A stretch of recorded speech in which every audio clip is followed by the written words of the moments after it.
Заримдаа бид одоо мэдэхгүй, анзаарахгүйгээсээ болоод харилцаж байгаа хүний юм унтраах үйлцүүлсүүд бол хийгээд байдаг. За би өөрөө ингээ гадуур гаргаж нэр хүмүүстэй танилцаад одоо юм найз нөхдийн хүрээ үүсгэх гээд ингээд одоо шин төрлийн харилцаанд ороод явж байхад хүмүүс одоо миний энд дурдах чагаа 5 зүйлийг нэлээд хийгээд байгаа нь бол надад бол ажиглагдсан. Тэг мөн мэдээж хэрэг би бол өөрөө бас эдгээр зүйлүүдийг одоо нэлээд ингээ гаргадаг, бас хаяа ингээ алддаг байснаа бол мэдээж хэрэг анзаарсан. Тэг гэхдээ одоо бол мэдээж хэрэг нэлээд өөр дөрөө ажиллаад тэгээд сайжруулах гэж бас цаашдаа ингээ хичээж байгаа. Тэгээд эдгээр 5 зүйлийг хийгээл байх юм бол хүмүүс бидэнтэй эргээд нөгөө харилцаанд орох сонирхол буурах тий харилцаагаа үргэлжлүүлж илүү татан болохоос л зайлсхийдэг. Тийм болохоор эдгээр зүйлсийг анзаараад мэдээд авчих хэрэгтэй юм болов уу гэж бодоод тэг өнөөдрийнхөө 19 дэх соло дугаараа та бүхэндээ хүрэхээр бэлтлээ. За ингээд олон юм туршилгүй эхэлцгээе. Тэгээ нэгдүгээрх нь болохоор хитрхи их ярьдаг хүн. За энэ бол мэдээж хэрэг ойлгомжтой тий хэмжээ хязгааргүй хамаг юмыг хамж яриад гол зүйл рүүгээ орохгүй нуршаад тэгээд одоо хүний цаг нь маш үргэлгэн хандж байгаа гэсэн. Тэгээ ярихдаа ялангуяа нэг өөрийгөө дүгийлгэж ярих, өнгөрч сагсуурах, гайхуулах гэх мэт яриануд ярих тий одоо нөгөө харилцаж байгаа хүнийг сонсохгүй давж яриад тий байгаа хүн бусад хүмүүст бол одоо тэгээд хүнийг давж яриад байгаа хүнд бол бусад хүмүүс бол хизээж юм таатай дуртай бол ханддаггүй тий. Яагаад тэгэхээр тэр хүн маань одоо бусдад таалагдах гэж хэд хичээж байгаа нь тодорхой. Тэгээ дийлэнхтэй энэ хүн бол өөртөө итгэлгүй байгаас олж хитрхи их бол ярьдаг аа. Тэгээ шууд одоо хөвчлэн хүмүүс шууд нүүрэн дээр нь бол хэлэхгүй ч гэсэндээ одоо юм дахин холбогдох сонирхолгүй болоод бол салдаг. Тэгээ тийм болохоор хүн өөрийгөө анзаараад хүмүүс дотор байхдаа би хитрхи их яриад байна уу? Өөрийгөө би одоо хүндэлж чадчихэв үү тий?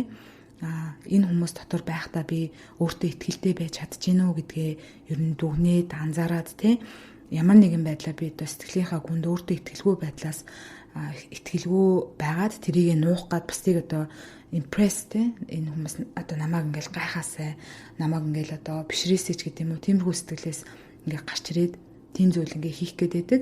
Тэгэхээр нөгөө их яриад л байх юм бол өөртөөгөө бол ажиллах хэрэгтэй болсон гэсэн үг юм. Хоёрдугаарт хизээж бусдад өгөхгүй байх. Харилцаа гэдэг нь өөрөө одоо хоёр болон түүнээс дээш хүн хамтаараа юм уу, хоёулаа юм уу, одоо ингээд тодорхой янз янзын одоо найз нөхдийн ингээд тодорхой харилцаа үүсэж байгаа шүү дээ. Гэхдээ тэр хүмүүс харилцаанд орохдоо харилцан бие биендээ тодорхой зүйл бол өгч авч идэг те. Ялангуяа нөгөө сэтгэлийн дэмжлэг, тус гэдэг эдгээр зүйлүүд бол харилцан бие биендээ өгч авч идэг зүйл те. Дандаа мэдээж хэрэг адил хэмжээтэй өгөх тухай ойлголт бол ерөөсөө биш. За нэг хүнээс би нэг сэтгэлийн дэм авчвал яг тэр хүндээ буцаагаал өгөх ёстой гэдэг тийм өгөө авааны тухай бол ерөөсөө биш. Хүн угаасаа нөгөө өгсөн сайхан сэтгэлээ одоо нэг хүнд өгчөөд яг тэр хүнээсээ авахгүй ч гэсэндээ өөр босод ингээд тойроо замаар ингээд өөр хүнээс ороод ирэх тийм ингээд тохиолдлууд байдаг тий. Тэгэхээр ерөнхийдөө харилцаа холбоо тогтоож байгаа тий бусдтай нөгөө харилцаагаа гүнзгийрүүлэхийг ингээд хүсэж байгаа юм бол за би яаж бусдад үйлчилж тий би юу өгч чадах вэ?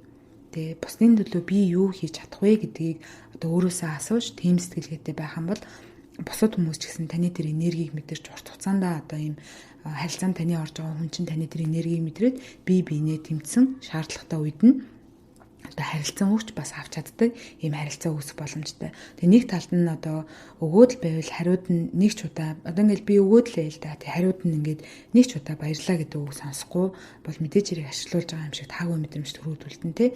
Тэгэхээр нөгөө бидний зайлсхийх ёстой зүйл бол үргэлж бусдаас авах тухай бол ерөөсөө биш. Би бол хувьдаа итгэж байна. Хүн бол тэгж явдаггүй байх. Тэгэхээр хүн бүрт бусдад нөгөө санал болгох өгч чадах зүйл байдаг. Тэрийгэ бусдаа хуваалцах юм. Харин ерөөсөө бусдаа хуваалцдаггүй хүн чинь өөрөө бусдад юу ч өгдөггүй хүн. Тэгэхээр тийм хүнтэй хүмүүс цаашдаа урт хугацаанд харилцаанд ороод харилцаагаа гүнзгийрүүлэх ийм сонирхолтой байдаг байх нэ. 3 дугаарт бие тоосон хүүтэн хүндий байх. За гадаад биеийн хилэмж одоо маш хүдэн хүндээ тэгээ хүн урдаас нь хараад инээмсэлж яхад ярбаах, хариу үйлдэл үзүүлж одоо толгойд охиж инээмсэглэх юм уу энэ хүнд ийм таатай мэдрэмж төрүүлэх, дулаан сэтгэл төрүүлэх зүйл хийхгүй. Тэгээд үүн дээрээсээ нэмээд бүр ийм дээрэнгүү өнгө хаястаа одоо ярьдаг хүнтэй бол ямар ч хүн дотн харилцаа бол үүсэхийг бол хүсэхгүй тий. За энэ дээр бол миний бол бүр яг өөрийн маань бол ийм одоо бол амар хөвчлөлтөө санагддаг аль жишээ бол байна. Тэгэхээр нөгөө би ингээ 10 жил байхад хүүхдүүд намайг айгүй юм бие тоосон их цантай хүүхд гэж хэлдэг байсан. Гэтэ ихэвчлэн нөгөө нэг танихгүй, өмнө нь бол ярьж үзээгүй бэжэж бол тэгж хэлдэг байсан. Тэгээд яг нөгөө нэг хамт секс дугууланд яваад юм яриад яг танилцаад ингээ юм яриад ирэхээрээ чи ийм охин байсан юм уу? Бодсноос ингээ шал үүрс байсан юм байна штэ.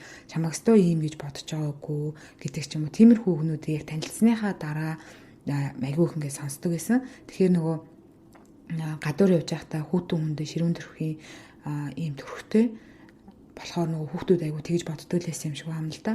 Тэгээ одоо ингээд эргүүлээд бодохоор миний хувьд нөгөө тухайн үедээ би шилжилтийн насанд орсон, олон юм бодсон, тэг гэр бүлийн байдал тэгээд дээрэс нь одоо өөртөө зарим нэг талаараа ихтгэлгүй байгаас болоод олон нийтийн газар явахдаа ийм хүүтэн хүндээ тийм харагддаг байсан юм байна гэж би бол одоо бодоод байгаа байхгүй юу. Тэгээ хүн болгон бид нарыг бол тэгээ дотроо яаж яваа вэ гэдгийг бол мэдэхгүй учраас бид нэр өөрсдөө л өөрийгөө анзаарч таньж те одоо өөртөө ихтгэлгүй байдал одоо өөрөөсөө олж харсан бол түүн дээрээ ажиллах те тэгээ түүнийгээ сайжруулах гэж өөртөө ихтгэлтэй байдлаа бий болохын төлөө явах те нөгөө талд нь явах бол бидний өөрсдийн маань хэрэг. Нөгөө талд нь нөгөө нэг цаанаасаа л төрхтөө юм ширүүн төрхтөө хүн байс байдаг шүү дээ тий. Тэгэхээр цаанаасаа тэгээд төрсэн эсвэл нөгөө нэг амьдралын явцад тийм дадалтай болцсон бодлогошронгүй болцсон хүн байх юм бол одоо ингээд бусдын дунд орохдоо биеэ суллаад жоохон инээмсэглээд дулаахан одоо юм төрх бүрдүүлэх ч юм уу хүн урдаас нараад инээдэг ч юм уу тий. Тиймэрхүү яг ингээд нөгөө хүн таны урдаас ингээд алж ийл гараа хөдлөж ийл ингээд хөтлөгдөг ч юм уу те гэдгийх мэт чинь тиймэрхүү үйлдэлүүд хийгээд ингээд биеэ соллоод бусдтай харилцаанд орохдоо дулаан байдал үүсгэх ядаж хариу үйлдэл үзүүлэх нь уг нь айгүй зохистой. Яагаад тэгэхээр нөгөө хүмүүс юм дулаахан байдал болон өөртөө ихтгэлтэй хүмүүст дуртай байдаг. Тэгээ өөртөө ихтгэлтэйгээд дулаахан байдлаа ингээ гээч штэ хүн тэгэхээр ингээд ийм бардам хүн харагдаад байдаг. Тэгээ нөгөө талд нь хит хилдэг хүн байгаад тахаар хүн болгонд ийм дэлгэнаад байгаа юм шиг ийм эсвэл нэг өөртөө ихтгэлгүй ингээ байдал харагдаад байдаг. Тийм болохоор бидний хүсэж байгаа зүйл бол өөртөө ихтгэлтэй дулаахан байдал юм байна. Дөрөвдүгээрт их мэдэгч. Ерөнхийдөө хүмүүс болохоор юм болгоны мэддэг юм шиг аашилдаг хүн төдийлөн дуртай байдаггүй. Ямар нэгэн зүйл яриад дуусгаад заавал энэ сүлийн үгийг нь хэлэх ёстой гэж итгэхтэй. Өөрийн үзэл бодлыг зөв гэдгийг баталгаар дайрах. Ямар нэгэн зүйлийг ингээд энэ бол зөв, энэ бол буруу гэдэг юм шүүгчиг өөрийгөө эрх мэдэлтэй гэж бодоо заавал нэг тал руу шийдэж ингэж шийдэх гээд байх тий.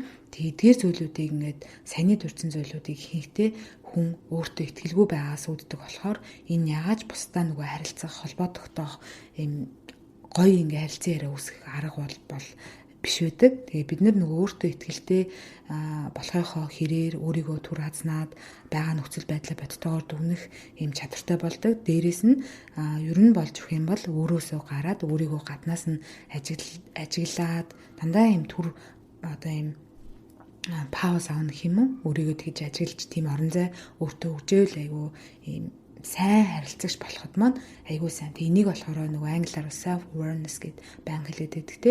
Үнэндээ тэгээд бусдын үзэл бодлыг нөгөө сонсох, түүнийг нь ойлгохоор хичээх нь харин ч бидний хувьд бол эрүүл харилцаа үүсгэх суурь бөгөөд зарим үед одоо бусад хүмүүсийн харилцаанд орж байгаа хүний маань яриад байгаа зүг байж болно шүү дээ тий.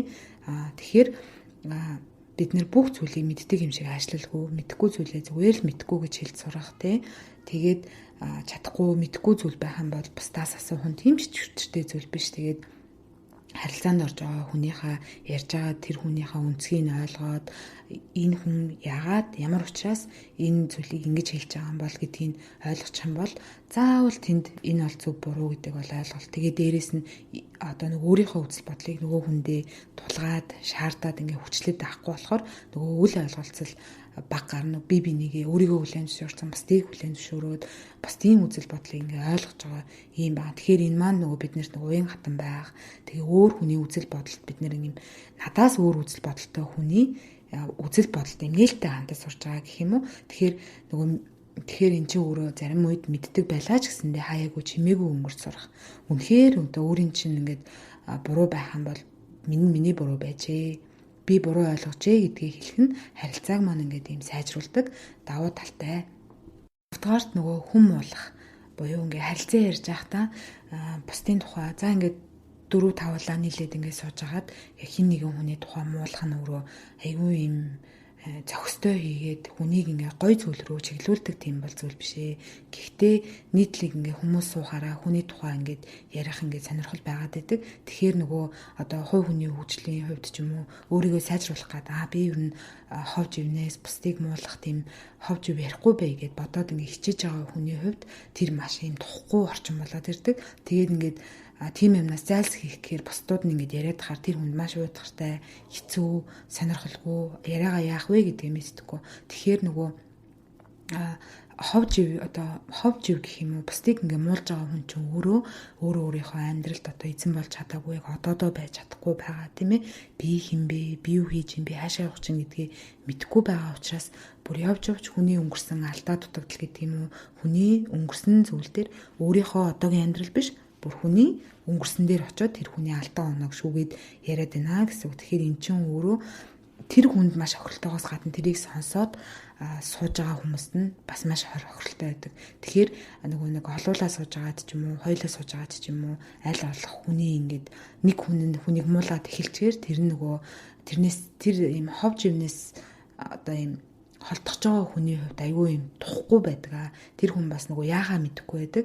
Тэгэхээр та үнэхээр ингээд би ер нь ийм хүм муулах зүйлд ингээд оролцмооргүй байгаа гэх юм бол зүгээр л энэ надад аюу тухгүй байна. Өөр зүйл ярьж болох уу гэд та өөртөө ихтэй тэгээ хэлж болно. Яг тэгж хэлэх гэхээр амар ингээд тухгүй байх юм бол зүгээр л аюу ингээнээр яриагийн өөр тийш нь чиглүүлэх ийм боломжтой. Тэгээ маш олон хүний дунд маш олон хүмүүс нэг зүйлийг ингээд шоолоод ингээд хөвчлөлтэй болгоод ингээд яриад ингээд суугаад хахад нэг хүн ганцаараа тэрийг эсэргүүцэд хэлэх нь өөрөө маш тухгүй юм awkward юм одоо нөхцөл байдал үүсчдэг.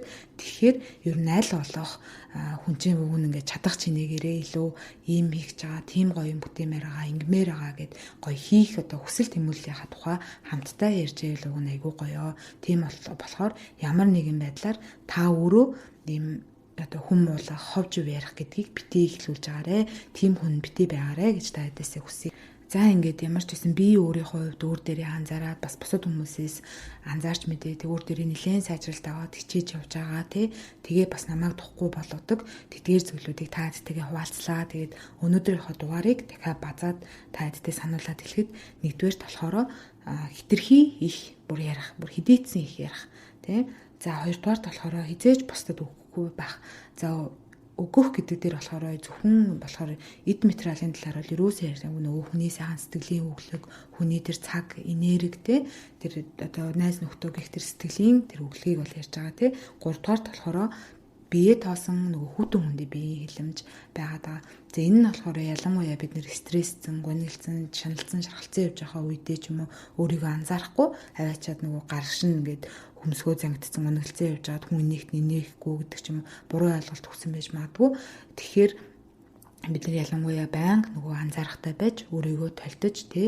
За би одоо нийтийн дунд орж байгаа танихгүй хүнтэй уулзах байгаа юм чинь сайн бие суллаа, нэмсгэлээ гэх ингээд бие суллаад 50 болоод орох нь байна тий. Дөрөвдүгээрт болохоор их мэдгч гэж хэлсэн. За их мэдгч болохоор бүх юмыг мэддэг юм шиг аашлаад ингээд ахна өөрөө нөгөө мэдэхгүй зүйлээ мэдэхгүй байгаа. Мэдэхгүй хүн чинь ядаж би юу мэдэхгүй аа вэ гэдгийг мэддэг гэсэн үг тий. Тэгэхээр заавал мэдэхгүй зүйл гарч ирэх юм бол бусдаас асуух нь тийм ичтэртэй биш. Заавал өөрийнхөө зөв гэдгийг батлах гад, өөрийгөө мундаг гэдгийг батлах гад байх шаардлагагүй. За тавдугаарт нь болохоор нөгөө нэг бусдыг муулах буюу юм ховж юмны талаар аль болох ярихгүй түүнээс зайлсхийгээд тийм ситүэйшнд орсон байх юм бол шууд энэ надад таалагдахгүй байна. Уучлаарай өөр зүйл ярьж болох уу? Нөгөө талд нь та өөрөө зүгээр ярианы чиглэлийг өөрчлөх бас боломжтой тий. За энэ өнөөдрийн маань ингээд гэргийн харилцааны тухай подкаст маань энэ хүрээд өндөрлж जैन. Тэгээд эх 7 хоногт нөхөр битэрийн хамтын дугаараар уулзлаа. Түр баяртай.